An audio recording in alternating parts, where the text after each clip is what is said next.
ઘણી એવી વસ્તુ હોય છે કે જે મોસ્ટ ઓફ કન્ટ્રીમાં બેન હોય છે પણ ઇન્ડિયામાં ઇઝીલી મળી જાય છે અને પાછી એવરગ્રીન ચાલતી હોય છે. આપણે ઇન્ડિયામાં લગભગ મોટાભાગના લોકો રબર ખાતા હોય. આ પેકેટ ફૂડ્સ ને એ બધું આવે ને એમાં સિન્થેટિક રબરનો યુઝ થાય છે. અને ચ્યુઇંગમ જે ખાસ એમાં પોલીઆઇસોબ્યુટિલિન નામનું કેમિકલ હોય છે અને એમાંથી ટાયર અને નટ્સ બોલ જે આવે ને રબરના એ બધું બનાવે. પણ ચાલ્યા કરે, લોકોને ખાવું જ છે તો પીઝા, બ્રેડ, ટોર્ટિલા તો એનો ક્રેઝ અત્યારે વધારે ચાલે છે. પણ એમાંય તે પોટેશિયમ બ્રોમાઇડ નામનું તત્વ હોય છે જે પીઝાને સોફ્ટ બનાવે. તો એ કેન્સર પેદા કરે.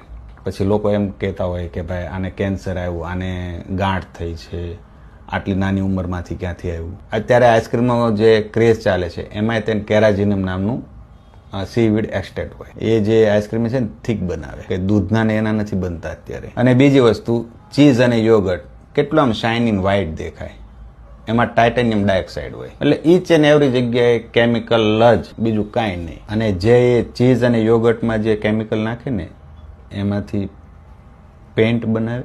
બીજી વસ્તુ કે સનસ્ક્રીન લોશનમાં એ યુઝ થાય અને લોકો બે મોઢે ખાધ્યા કરે. એટલે જે 50 ઉપરના વર્ષમાં કેન્સરના જે લક્ષણો બધું જે આવતું કેન્સર કે આ એ બધું હવે 25 વર્ષ પછી ચાલુ થવા મળ્યું. એટલે આવા બધા ઘણા નાના એવા રીઝનો હોય છે કે જે તમારા બોડીને ડેમેજ કરતું જાય day by day, slow poison તરીકે. હોમમેડ બનાવીને ખાઓ, કોણ ના પાડે છે.